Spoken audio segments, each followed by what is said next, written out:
Buenos días, hermanos, ¿cómo están? Desde Toluca les mando un fuerte abrazo, hermanos. En este agosto que ya se nos está pasando, ya está yendo muy rápido. Nosotros esperábamos ya poder verles en lo personal, hermanos, pero bueno, seguiremos atendiendo las indicaciones de las autoridades hasta que ellos nos digan que podemos hacerlo. Pero pronto será, hermanos, muy pronto será con el favor de Dios. Hermanos, pues estamos llegando a la última carta de las 7 cartas que manda nuestro Dios, nuestro Señor Jesucristo, a las iglesias del Asia Menor a través del apóstol Juan, hermanos, en el Apocalipsis. Y estamos llegando a la carta más complicada, hermanos. No más complicada de entender porque la palabra de Dios es muy clara, la palabra de Dios es muy transparente, hermanos, la palabra de Dios bien interpretada, que como recordarán, hermanos, uno de los principios básicos de la hermenéutica es que la Biblia se describe a sí misma y se interpreta a sí misma. Por eso, hermanos, es muy sencillo, pero el contenido de la carta a la iglesia de la Odisea va a ser fuerte, hermanos, muy fuerte diría yo. Es un verdadero llamado, hermanos. Así que yo les invito a que tomemos nuestra Biblia. Hoy vamos a tomar varios pasajes. Tomemos, hermanos, en nuestro corazón, dispongamos nuestro corazón para que el Espíritu Santo, hermanos, nos ayude y nos guíe. Si es así, hermanos, pues hagamos una pequeña oración. Señor, te damos muchas gracias por esta mañana. Bendice, Padre Santo, esta transmisión. Bendice a cada hermano que nos está escuchando, a cada persona, Señor, que puede estar abriendo en estos momentos sus líneas de internet, Padre.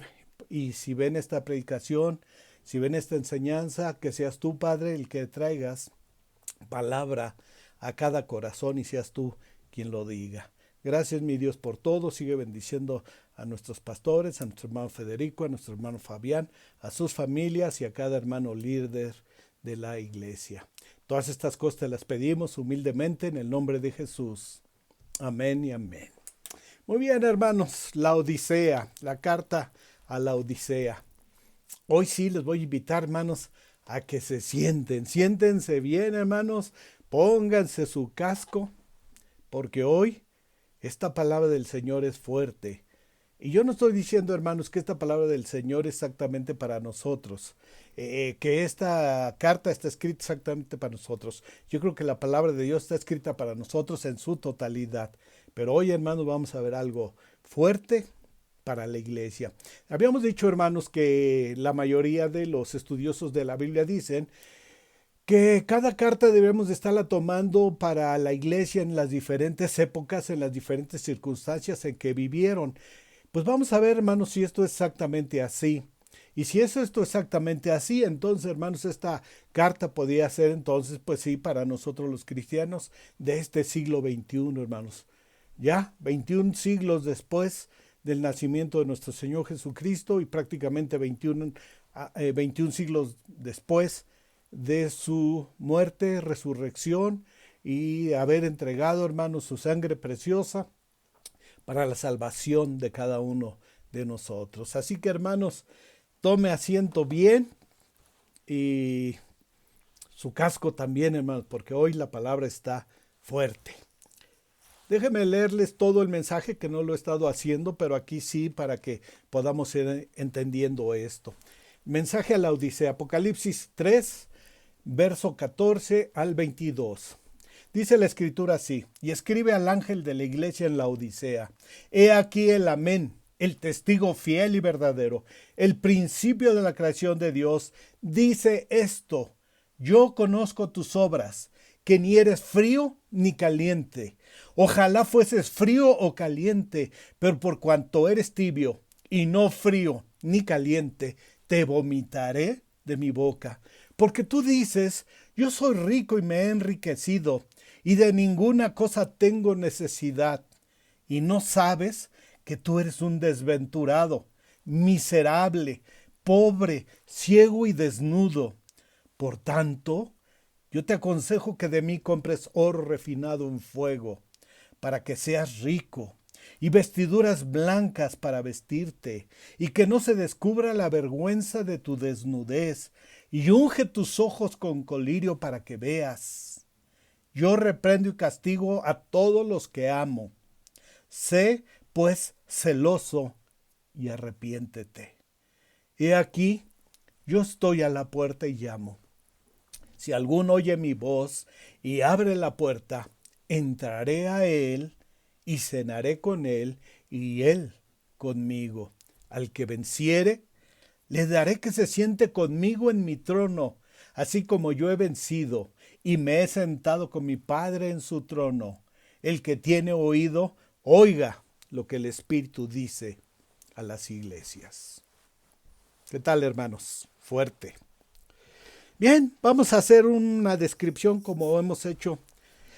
¿Qué era la ciudad de la Odisea? Bueno, pues es otra ciudad, hermanos, que se encontraba en el Asia Menor. Esta ciudad de la Odisea la formó, hermanos, Antíoco II. Antíoco II, quien fue gobernador de toda esa zona, rey de toda esa zona, del año 261 al 245 aproximadamente antes de Cristo. Y así la llamó en honor de su esposa, Laodice. Laodice, hermanos, esposa de Antíoco II, le genera esta ciudad, funda esta ciudad y le pone el nombre de su esposa. Era una ciudad muy próspera, hermanos, muy, muy próspera. Eran ricos materialmente, tenían mucho dinero, debido a su ubicación. Era uno de los centros comerciales más ricos de Asia, hermanos. Hay ciudades que por su ubicación, hoy es un poco distinto, hermanos, pero por su ubicación pasan a ser lugares, hermanos, donde se generan riquezas. No es lo mismo vivir en una montaña, hermanos, en una sierra allá donde lo único que vas a poder hacer es sembrar unos frijolitos y unos maicitos, que estar en, pues yo no lo sé, hermanos, como dirían los gringos, en la gran manzana, ¿verdad? Donde se pueden hacer negocios multimillonarios. Bien, pues esto, la Odisea era más o menos así, un lugar muy rico, hermanos. Fíjense que eran tan ricos que en el año 60 antes de Jesús, en el año 60 antes de Cristo, hermanos, la ciudad fue destruida por un terremoto. Ya habíamos platicado un poco en la carta anterior en Filadelfia, hermanos, que también estaba cerca de una zona volcánica donde se dan muchos terremotos. Bueno, pues esta ciudad de la Odisea, hermanos, sufrió un terremoto tan fuerte que devastó a toda la ciudad. Pero fíjense que, hermanos, aquí lo interesante que fue que reconstruyeron con cierta facilidad la ciudad con sus propios recursos. No hubo necesidad de pedir auxilio a Roma, hermanos, de solicitar una ayuda como hacían otras ciudades para que se pudiese restaurar su ciudad, hermanos. No, ellos lo restauraron porque eh, monetariamente, económicamente, eran ricos, tenían mucho dinero. La ciudad era muy famosa, hermanos, porque ahí manufacturaban o hacían ropas confeccionadas con una lana negra muy especial, hermanos, de esa región. Usted sabrá que hay borreguitos, ¿verdad? Algunos borreguitos blancos, algunos otros son negros, algunos blanquitos con cabeza negra, hermanos, y los que saben de esto y los que saben de lana, pues saben las diferencias de cada uno de estos animalitos. Y en esa región tenían algunos muy particulares de los cuales sacaban una lana negra con la cual producían, hermanos, ropas que eran caras, y esto hacía, hermanos, bueno, que tuviesen, como hemos estado diciendo, una buena cantidad de recursos. Bien, hermanos, otra cosa interesante es que era una escuela que tenía una escuela, perdón, era una ciudad, perdón, hermanos, era una ciudad que tenía una escuela de medicina. Y en esta escuela de medicina, hermanos, tenían dos cosas muy importantes. Hacían un ungüento para curar infecciones en los oídos, hermanos. Y también habían hecho un colirio, valga la expresión, para la vista. Yo me acuerdo en mi niñez, hermanos, que todavía le decían a uno, pues vete y cómprate un colirio de yemo. Y saben, hermanos, que esto era precisamente de lo que habían inventado en la ciudad de la Odisea. Ese colirio, hermanos, para los viajeros. Para nosotros decir viajar, pues no hay ningún problema. Pues nos subimos al coche, nos subimos al avión, en lo que nos vayamos a mover y ya es suficiente. Hermanos, ellos viajaban por el desierto, había muchas ventiscas, había mucha arena y hermanos, dos partes que se afectan mucho con esto son los oídos, hermanos, cuando entra la arena y son los ojos. Y bueno, en esa ciudad tenían, hermanos, los dos remedios precisamente para esto. Esto era también algo de lo que les hacía tener, hermanos, muchos recursos. Bien, hermanos, también había una ciudad, perdón, había una colonia de judíos. Se piensa que en ese entonces, hermanos, pues, aproximadamente habría unos 7,000, lo cual pues ya es un número interesante. Y ellos vivían cómodamente.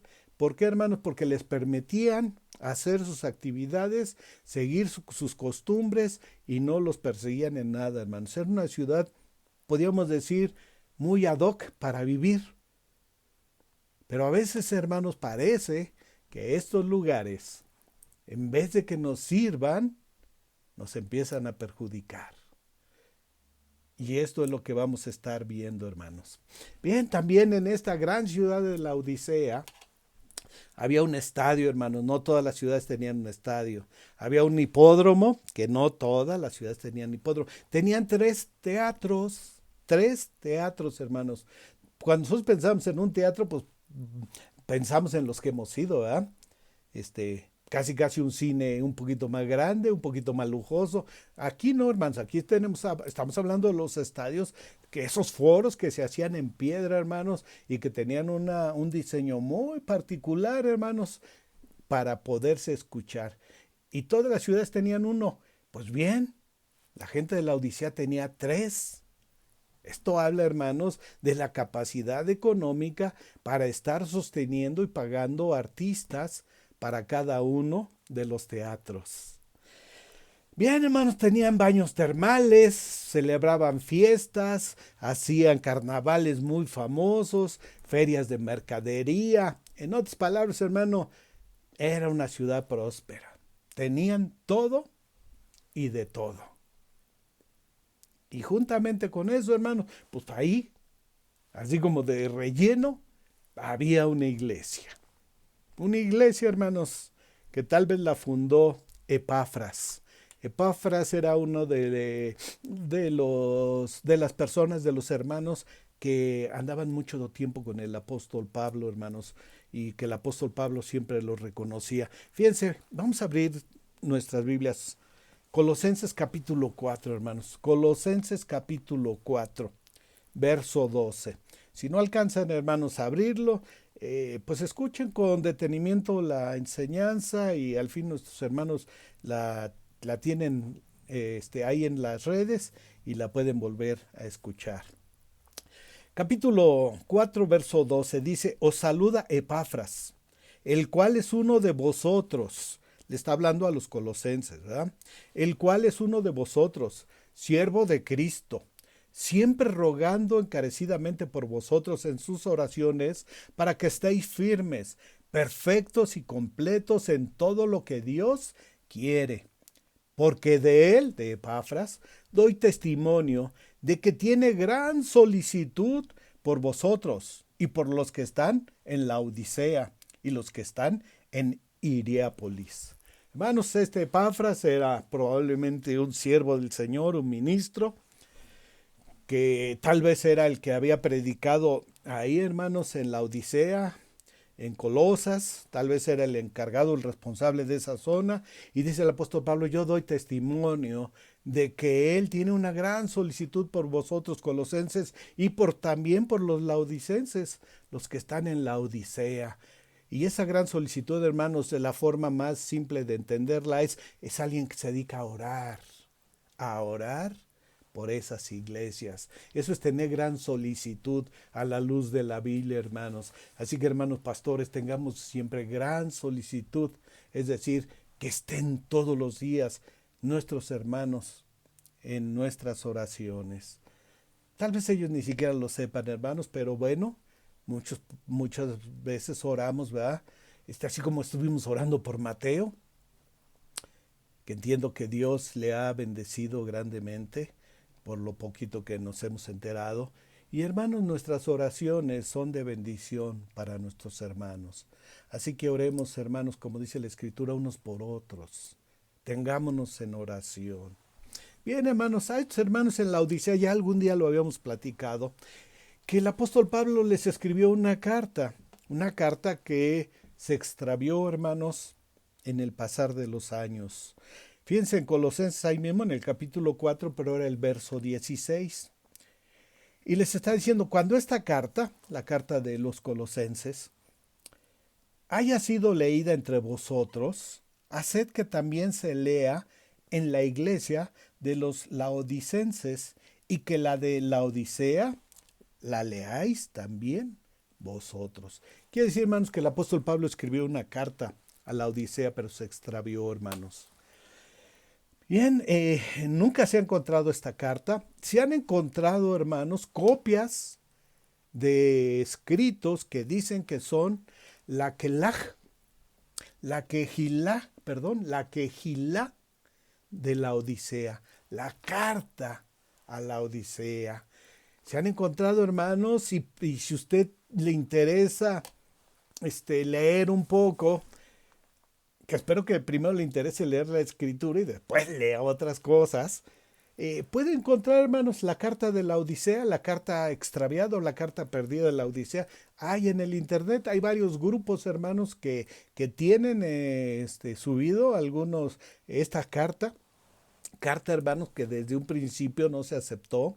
Se ha discutido mucho y se dice, hermanos, y ustedes podrán encontrarlo ahí en algunos libros, que al ser una carta un poco diferente, pues no fue aceptada en el canon que se hizo, hermanos, allá en el año 300 y tantos después de nuestro Señor Jesucristo, y por eso no está en el Nuevo Testamento.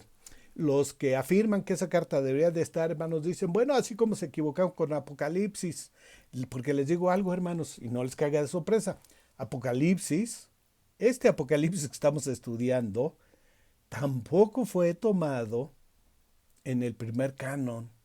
Este se insertó después porque muchas iglesias, muchos grupos, muchos líderes de aquellos primeros insistieron, hermanos, en que esta carta era parte de la revelación de Dios, hermanos. Y entonces dicen, bueno, si se equivocaron con Apocalipsis, ¿por qué no se pudieron haber equivocado con la quejilá de los laodicenses? Hermanos, número uno, Pablo, siendo el apóstol a los gentiles, como él mismo se dice, y escribiendo a las iglesias en el Asia Menor, pues les escribía en el idioma que ellos hablaban y entendían. Y el idioma que ellos hablaban, entendían, leían y escribían, pues era el griego. Lamentablemente no hay ninguna carta escrita en griego de la carta a la iglesia de la Odisea. Todos los escritos que hay, porque sí hay escritos, hermanos, no se encuentra ninguna, al menos que esté en griego, se encuentran en otros idiomas y las diferentes versiones que se han encontrado, pues no coinciden unas con otras, hermanos. Y esto es lo que ha permitido o ha determinado que no se considere como la carta que escribió el apóstol Pablo. Algunos piensan que esta carta que escribió el apóstol Pablo es la carta que menciona Juan, lo cual tampoco, hermanos, pareciera ser, porque no hay forma de hilvanar, hermanos, lo que Juan está escribiendo con lo que el apóstol Pablo había escrito.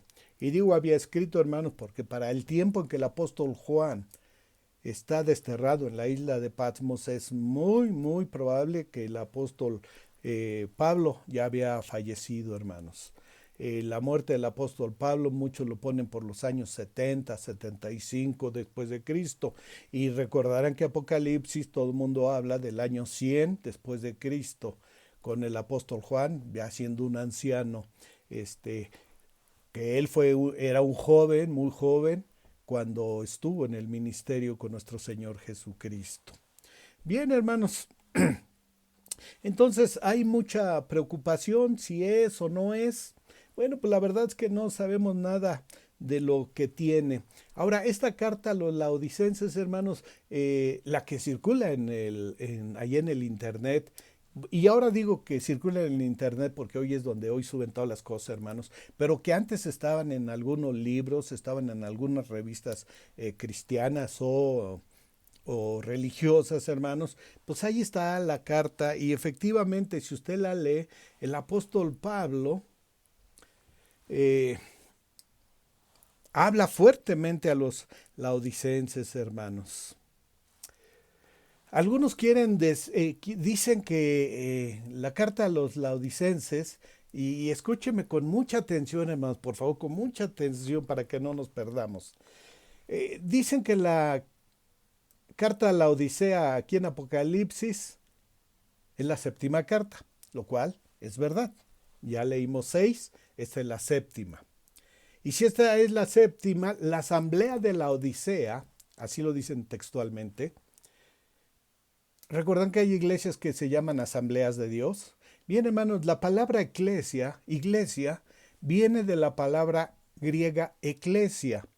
La palabra griega eclesia viene de la traducción que hace la famosa Septuaginta del Antiguo Testamento, hermanos, cuando dice que el pueblo se reunía en asambleas delante del tabernáculo. Entonces las asambleas que se reunían delante del tabernáculo, cuando pasan al griego, la palabra que más mal le queda a la traducción, pues es eclesia, que significa literalmente una asamblea, una concentración de personas, y que después nosotros, el pueblo cristiano, lo tomamos ya como iglesia y le damos esa connotación, la iglesia, la eclesia, la asamblea. Por eso hay iglesias, grupos de hermanos que se llaman asambleas. ¿Es correcto? Sí, sí es correcto, hermanos, pero no pasa nada si tenemos un nombre o no pasa si tenemos otro. La asamblea de la Odisea, como ellos lo dicen, hermanos, es la séptima. Y entonces ellos dicen que representa el séptimo y último candelero delante de Jehová. Representa al último candelero delante de Jehová. Y esta carta, al ser la séptima, y el hablar, hermanos, de la iglesia presente, y pareciera ser, hermanos, que todo coincide con ser la iglesia presente. Y así abriendo un paréntesis, hermanos, pero recuerden, a toda verdad bíblica que lleguemos, no es lo que yo pienso ni es lo que yo digo, es lo que la Escritura por sí misma nos dice. Bien, hermanos, entonces, al ser la última, ellos dicen que representa entonces a la última iglesia, hermanos, a la iglesia del remanente, la iglesia que estará presente en la gran tribulación, que ahí es donde ya empezamos a diferir, hermanos, hemos estado hablando. Nosotros no creemos que vamos a pasar la gran tribulación. Ese tiempo, hermanos, que como leímos hace 8 días, es para probar a este mundo, no para probar a su iglesia, hermanos. El Señor tiene un plan específico para su iglesia. Y ahorita lo vamos a ir descubriendo, hermanos, en esto. Nada más como mero conocimiento, déjenme leerle un par de versos de esa famosa Quejilá que circula, hermanos, y que dicen que es la carta del apóstol Pablo a la Odisea. Del capítulo 1 saqué esto a partir del verso 15. Dice, y si queréis mantenernos en el Mesías Yeshua, tal como vosotros lo recibiste y lo aprobaste de mí, entonces debéis caminar según el evangelio que os he predicado fielmente. Verso 16, y debéis establecer en él mismo raíces seguras, y así seáis firmes en la fe, así como yo os he enseñado a todos en el espíritu de nuestro amo, Yeshua HaMashiach, quien reina a la diestra del Padre por la eternidad. En la misma medida que vosotros queréis ser y queréis tener, os convertís en contendientes de Yeshua HaMashiach y su palabra. ¿Qué queréis entonces? ¿Queréis nuevamente volver a ser esclavos, subyugados por la ley y tratados rígidamente por el pecado y por la muerte, después de haber sido liberados a través de Yeshua HaMashiach? Y aquí, hermanos, es donde ellos dicen, bueno, pues tiene que ser la carta verdadera, porque el apóstol Pablo ya les estaba hablando fuertemente, diciéndoles, oigan, ¿qué quieren regresar a la ley y quieren regresar otra vez al pecado? Y esto coincide mucho con la carta del apóstol Juan a la Odisea. Bueno, hermanos, queriéndolo amarrar, pues pareciera que sí. Pero vuelvo a lo mismo, hermanos. Necesitamos encontrar la verdad siempre, siempre en la Escritura. Yo no podría decirles, hermanos, si esta carta es la verdadera o no. No me siento capacitado para eso. Tengo que ser honesto con ustedes. Pero, hermanos, sí es una carta de una reprimenda fuerte del apóstol Pablo a la iglesia de la Odisea, si es que esta carta hubiese sido la original. Lamentablemente, repito, no se ha encontrado nunca alguna traducción o alguna copia, aún de años adelante, pero que está en griego. Se han encontrado en otros idiomas. Y entonces esto es la razón más por la cual es difícil entender o difícil llegar a la conclusión de que sí esta es la carta. Bueno, hermanos, regresando al tema, ¿por qué el apóstol Pablo le decía que la de Colosas se leyera en la Odisea y la de la Odisea se leyera en Colosas? Hermanos, eran unas iglesias hermanas que estaban muy, muy cerca de una de la otra. Estaban a tan solo 15 kilómetros, hermanos, así que no era gran problema. De aquí de Toluca, donde nos congregamos, hermanos, estamos a 60 kilómetros, claro, con otros medios de comunicación, pero no era una gran distancia, hermanos, para ese entonces. Normalmente una persona podía caminar entre 11 y 12 kilómetros por jornada, es decir, por día, así que podían ir prácticamente en un día, hermanos. Y es muy probable que también los estuviese pastoreando Epafras tanto a la gente que estaba en la Odisea como a los colosenses, como acabamos de leer que el apóstol Pablo está diciendo. Y entonces esto hacía que fueran iglesias hermanas y por eso, hermanos, es muy probable que les dice, bueno, pues léanlo, véanlo y recíbanlo. Muy bien, hermanos. Ya entrando un poquito a lo que es la iglesia, eh, la Biblia no menciona alguna persecución y tampoco algo fuerte, como a otras que ya leímos, hermanos, donde dice, bueno, pues voy a permitir que te persigan y vas a tener esto y vas a tener lo otro. Aquí no, hermanos, no había persecución, no había problema, no había nada. ¿Cuál era entonces el problema real en la Odisea, hermanos? Ojo, ojo, hermanos, el orgullo y la ignorancia. El orgullo en lo que ellos se sentían y la ignorancia de la escritura. Todo esto, hermano, inducido por dos cosas, la autosuficiencia y la complacencia. Hermanos, por eso a veces tenemos que entender, y decíamos hace 8 días, cuando alguien tiene poder económico, hermano, se vuelve orgulloso, se vuelve prepotente, se vuelve, hermanos, difícil. Y piensa que todo mundo tiene que rendirle pleitesía. Y lamentablemente los hermanos de la Odisea eran así. Se sentían autosuficientes. Si pudimos reconstruir nuestra ciudad nosotros solitos, y la complacencia, hermanos. Tolerar lo que sea. Y por estas dos cosas, hermanos, recibieron la condenación más severa de todo lo que encontramos en las 7 cartas. La aseveración y la condenación más difícil y más dura, hermanos. Entramos a leer ya. Y escribe al ángel de la iglesia en la Odisea: He aquí el amén, el testigo fiel y verdadero, el principio de la creación de Dios, dice esto. El amén, el testigo fiel y verdadero. Esta expresión, hermanos, subraya la fidelidad de nuestro Señor Jesucristo. Esta expresión, hermanos, subraya que nuestro Dios es un Dios fiel. Primera característica, hermanos, que encontramos aquí en esta carta. Nuestro Señor es un hombre fiel. Y aquí estamos hablando, hermanos, del Señor Jesucristo, ¿verdad?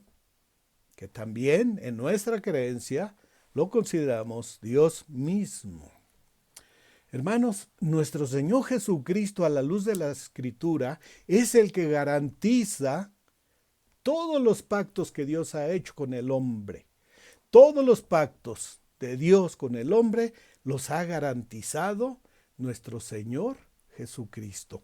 Vean 2 de Corintios. La segunda carta del apóstol Pablo a los Corintios, hermanos, en el capítulo 1. Segunda carta del apóstol Pablo a los Corintios en el capítulo 1. Dice así: porque todas las promesas de Dios son en Él, sí, y en Él, amén. Todas las promesas de Dios, dice, son en Él. Y en Él es el sí, y en Él es en el amén. Y por eso dice, he aquí el amén. Jesucristo se está diciendo a sí mismo, he aquí el amén, el testigo fiel y verdadero. ¿Por qué, hermano? Porque nuestro Señor es fiel. Contra todo lo que a veces nos predican, contra todo lo que a veces nos dicen, hermanos, nuestro Dios es fiel. Y si Dios te prometió algo, te lo va a cumplir. Pero puede prometer para allá o para acá, ¿eh? Tengamos cuidado, hermanos. Tengamos cuidado con nuestro Dios. Ciertamente Él es testigo. Él es el testigo fiel y verdadero. Él garantiza todos los pactos que hace Dios con el hombre, nuestro Señor Jesucristo. Al mismo tiempo es el Dios de verdad. Esta es una expresión del Antiguo Testamento. Vaya abriendo su Biblia en el libro de Isaías, hermanos. Váyase al libro de Isaías, al capítulo 65. El libro de Isaías al capítulo 65. Fíjense lo que dice el verso 16. El que se bendijere en la tierra, en el Dios de verdad se bendecirá. Y el que jurare en la tierra, por el Dios de verdad jurará. Jesús dice, el testigo fiel y verdadero. Isaías dice, el Dios de verdad.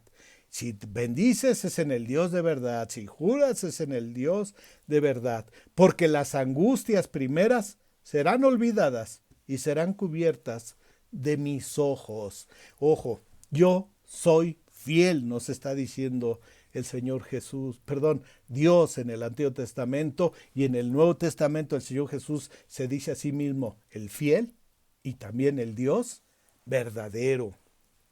Y ojo, hermanos, aquí viene una hermosa promesa que creemos que es del Nuevo Testamento y sobre todo el Apocalipsis. Dice el verso 17, porque he aquí que yo crearé nuevos cielos y nueva tierra, y de lo primero no habrá memoria, ni más vendrá al pensamiento. Siempre pensamos, hermanos, que la idea de los cielos nuevos y la tierra nueva es un término juanino, es decir, del apóstol Juan. Pues no, hermanos, este es un concepto del profeta Isaías desde el Antiguo Testamento, cuando Dios dice, yo, que soy el fiel, que soy el verdadero, el Dios de verdad, te digo una cosa, yo crearé nuevos cielos y nueva tierra. ¡Wow, hermanos! Desde 750 años antes de nuestro Señor Jesucristo, ya decía Isaías, yo les voy a creer. Ya decía Isaías lo que Dios le había revelado. Yo te crearé unos nuevos cielos y una nueva tierra. Por eso hemos dicho siempre, hermanos, ¿para qué nos aferramos tanto a lo que humanamente está aquí? Si lo tiene, sí, hermano, disfrútelo. Usted tiene una casa bonita, disfrútela. Si tiene una casa mediana, disfrútela. Tiene una casa chiquitita, disfrútela, hermano. Si Dios le ha permitido tener un coche, disfrútelo. Pero no se aferre a ellos como si fueran el todo de nuestra vida, hermanos. Porque un día, no muy lejano, no sé cuándo, habrá nuevos cielos y nueva tierra. Y de todo lo pasado ya no habrá nada, no habrá memoria, dice el profeta Isaías. Y el apóstol Juan, hermanos, en el capítulo 21 de Apocalipsis, lo vuelve a reiterar. He aquí mis cielos nuevos y una nueva tierra. Quien nunca miente ni se equivoca, hermanos. Esta es la expresión del Dios de verdad. El Dios de verdad. Literalmente, quien nunca miente ni se equivoca. Y este concepto, hermanos, este sentido, esta expresión, esta figura, fue usada mucho por nuestro Señor Jesucristo. Solamente que en las traducciones que nosotros tenemos, a veces no las entendemos bien o no nos fijamos bien por la traducción que tiene. Pero si recuerda, el Señor Jesucristo muchas veces decía, de cierto os digo. ¿Sí? ¿Recuerdan? De cierto os digo. Literalmente sería, amén, amén os digo. Por eso dice, yo soy el amén, el testigo fiel y verdadero. El Dios de verdad, hermanos, el que nunca miente ni se equivoca, dice, de cierto te digo. Ya me estaba emocionando, hermanos, perdón. Otra vez, discúlpenme. Hermanos, el Señor Jesús nos dice así, todo lo que yo te he prometido, te lo voy a cumplir. Por eso hemos hablado, hermanos, de que Dios no se equivoca, de que Dios no dice primero sí y después nos va a decir no. Dios, hermanos, lo que ha prometido lo va a cumplir. Cristo es el testigo fiel y verdadero, y le hemos dicho, estábamos diciendo que en el capítulo 1, hermanos, usa todas las expresiones, y por eso en Apocalipsis 1:5 dice que Cristo es el testigo fiel y verdadero.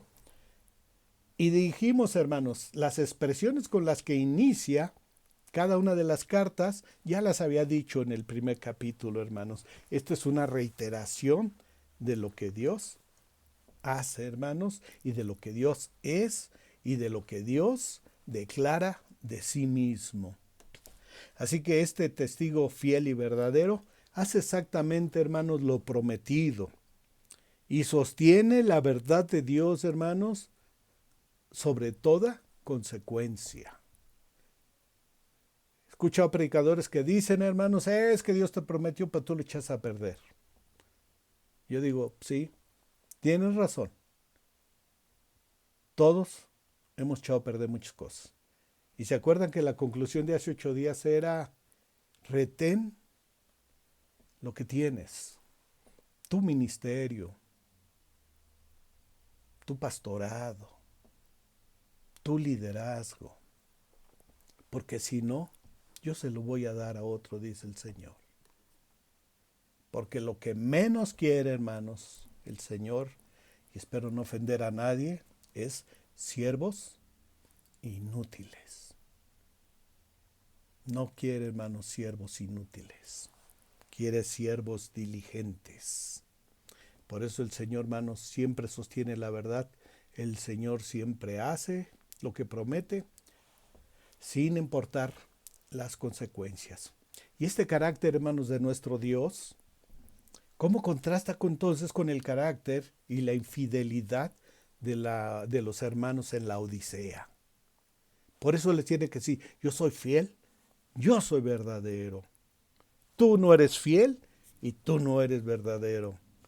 Ellos deberían, hermanos, a la luz de la Escritura que conocían, y fíjense que algo interesante es que esta famosa carta a la Odisea que circula por ahí, hermanos, dice Pablo y Timoteo. Quiere decir, hermanos, que conocían perfectamente a Timoteo, si es que fuera la verdadera carta, y si no, de todo modo lo conocían, hermanos. Y ellos deberían de recordar a la luz de la Escritura lo que Pablo le escribió precisamente a Timoteo capítulo 2, hermanos, 2 Timoteo capítulo 2, verso 13. Escúcheme con atención, hermanos. ¿Qué dice la Escritura aquí? Dice, si fuéramos infieles, Él permanece fiel. Él no puede negarse a sí mismo. Si fuéramos infieles, que dice el apóstol Pablo, si fuéramos, que ojalá no, pero que el apóstol Pablo sabía perfectamente, hermanos, porque nos conocía como iglesias, que no somos fieles, hermanos. Si no somos fieles para asistir con regularidad a la iglesia, si no somos fieles para administrar correctamente los dones, talentos y todo aquello que nos ha dado el Señor. El otro día estaba reflexionando, ¿cuántas ofrendas ya le debo a mi Dios? Y han sido muchos domingos. Y me preguntaba, ¿habrá hermanos que están guardando cada domingo su ofrenda? Porque dice la Escritura, cada primer día de la semana aparta conforme haya sido bendecido. Si fuéramos infieles, dice el apóstol Pablo, la verdad, hermanos, que no somos fieles en las cosas más sencillas. Nuestra asistencia, nuestra mayordomía, nuestro amor. Él permanece fiel, Él no puede negarse a sí mismo. Ya vi cuántos minutos llevamos, hermanos, y ya me espanté. El principio de la creación. No quiere decir que Cristo fue creado antes que todos los demás, como enseñaban los arrianos, hermanos. Los arrianos era un grupo herético allá del primer siglo, que decían que Jesús había sido creado antes de todo, pero creado al final, como hoy los testigos y los mormones prácticamente lo enseñan, hermanos, que Dios creó al Señor Jesucristo. No le dan atributo de Dios. No, hermanos, por el contrario, aquí dice que Él es la suprema autoridad y dominio que tiene Cristo sobre toda la creación por haber sido Él mismo su creador. Y le leo algunos textos rápido. Juan 1:3, y después ustedes lo buscan en casa. Todas las cosas por Él fueron hechas, y sin Él, nada de lo que ha sido hecho fue hecho.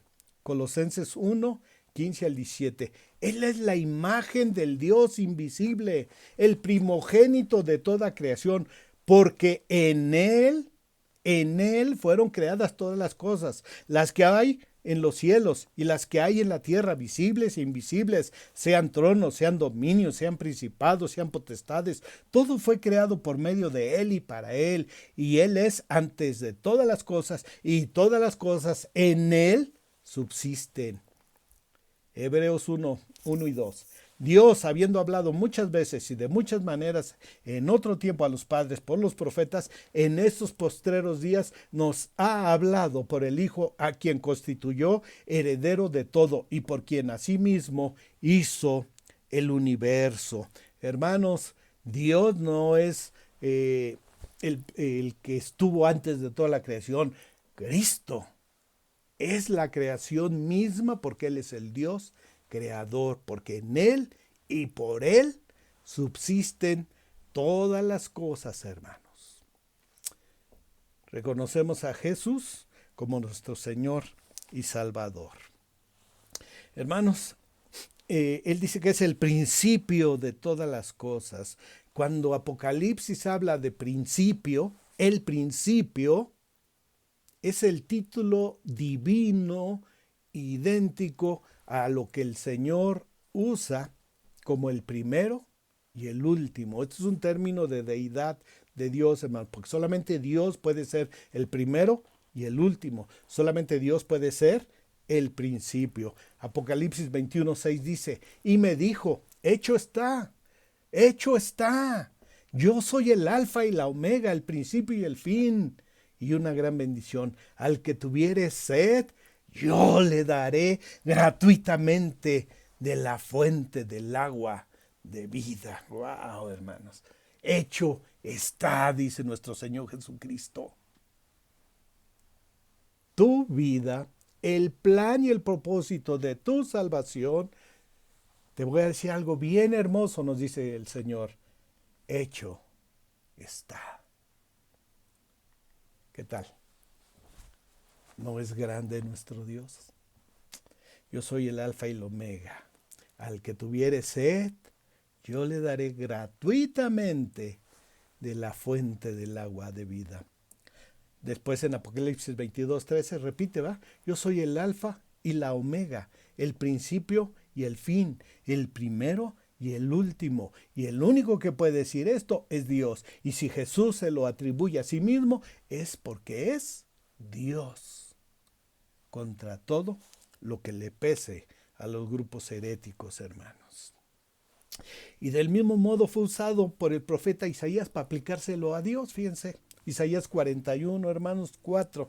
Busquen por favor en casa estas citas, porque quiero apurarme tantito, ya veo que voy avanzando muchísimo en tiempo. Isaías 41, 4. ¿Quién hizo y realizó esto? ¿Quién llama a las generaciones desde el principio? Yo, Jehová, el primero, y yo mismo con los postreros. El título de Dios, hermanos, de el primero, que significa deidad, porque es el primero de todas las cosas, es el título de Dios y el título de Jesús. Con estos textos, hermanos, podemos concluir que Cristo es el origen de todo lo que existe y por esa razón en Él encontramos sentido a las cosas. Esta frase la encontré, hermanos, en internet. Cristo es la fuente, el origen de todo lo que existe y por esa razón en Él encontramos sentido a las cosas. Regresamos a la carta de Apocalipsis y dice, yo conozco tus obras. Yo conozco tus obras, que ni eres frío ni caliente. Fíjense, hermano, algo interesante. A diferencia de otras iglesias, en el caso de la Odisea, no hay ninguna palabra de alabanza. A todas les dijo algo bueno. Tienes estas cosas buenas. Tienes esto bueno, que no toleras a los nicolaitas. Tienes esto bueno, que no soportas a los que traen una mala doctrina. Tienes esto que amas, etc. A la Odisea, ninguna palabra, hermanos, de aliento o de alabanza. La iglesia de los postreros tiempos, dicen algunos. Me gusta esta interpretación. La iglesia de los postreros tiempos, la Odisea. Porque a veces, hermanos, hay iglesias donde no puede uno decir ninguna palabra de alabanza. La gente llega, se sienta, escucha un discurso, no un mensaje, un discurso. Entrega una propina porque no es una ofrenda y se van. La iglesia de los postreros tiempos. Y esto es lo peligroso, hermanos, y por eso creo que voy a usar un par de domingos para ver la Odisea, esperando que mi pastor Fede y mi pastor Fabián estén de acuerdo. Aquí no les alaba en nada. Les empieza a dar duro de entrada. Yo conozco tus obras. Ni eres frío, ni eres caliente. Ellos podían decir muchas cosas, hermanos. El Señor Jesús dijo una cosa interesante. Mateo 7:16. Mateo 7:16. Por sus frutos los conoceréis. ¿Acaso se recogen uvas de los espinos? ¿O higos de los abrojos? No les creas a lo que dicen. Cree a lo que hacen. Otra vez, no les creas a lo que dicen. Cree a lo que hacen. No solamente a los líderes, también a los hermanos. Esto no es para, ve a tu pastor, ve al de la alabanza, ve al de administración. No. Es para que nos veamos unos a otros. Por sus frutos los conoceréis. No me interesa que digas, hermano. Está diciendo la palabra.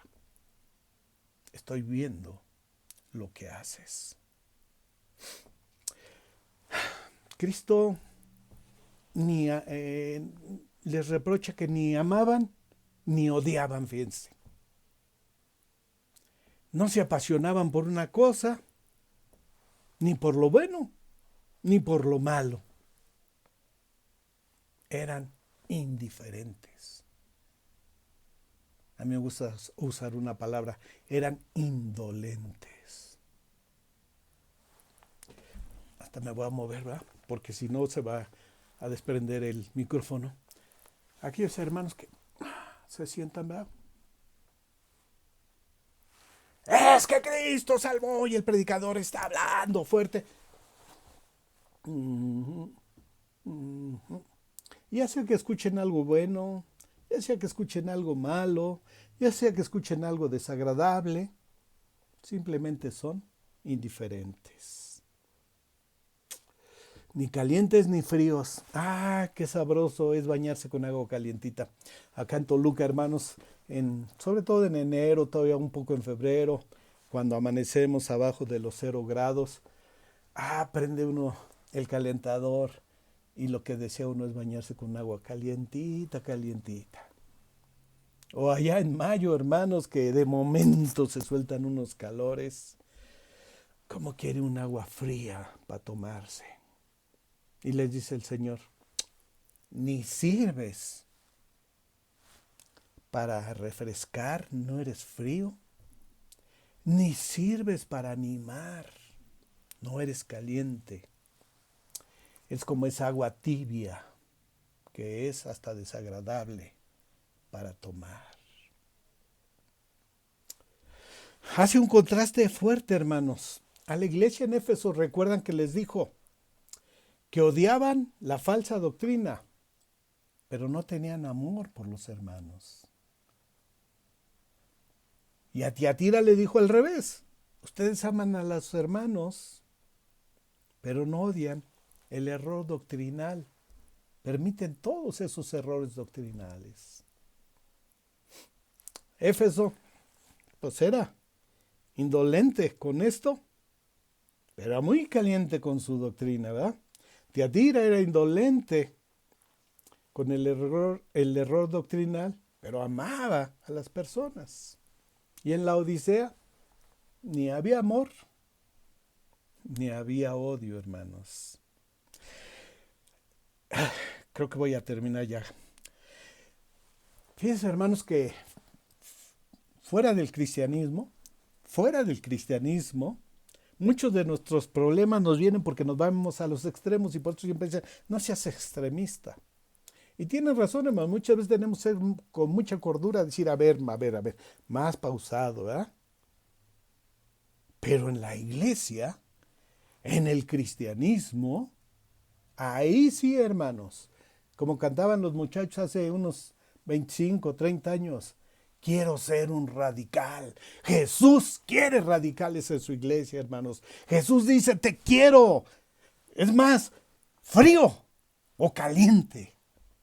Porque tibio te vomitaré de mi boca. Y aquí después viene, hermanos, una enseñanza del Antiguo Testamento que mejor la tomo para iniciar dentro de 8 días. Una hermosa enseñanza del Antiguo Testamento que les muestra qué significa exactamente la palabra vomitar. Por cuanto ni eres frío ni caliente, te vomitaré de mi boca. Eso vamos a estudiar dentro de 8 días, hermanos. Pastor Pastor Fabián, perdón, pero ya creo que ya me tomé el tiempo. ¿Me permiten? Voy a seguir. Y la verdad, hermanos, que yo pensaba, esta carta hemos leído un poco más, porque esta carta va a ser fundamental para la vida del pueblo de Dios en estos tiempos. Por eso quería, hermanos, primero demostrar con la Biblia, Jesús es Dios. Jesús es el centro de todo.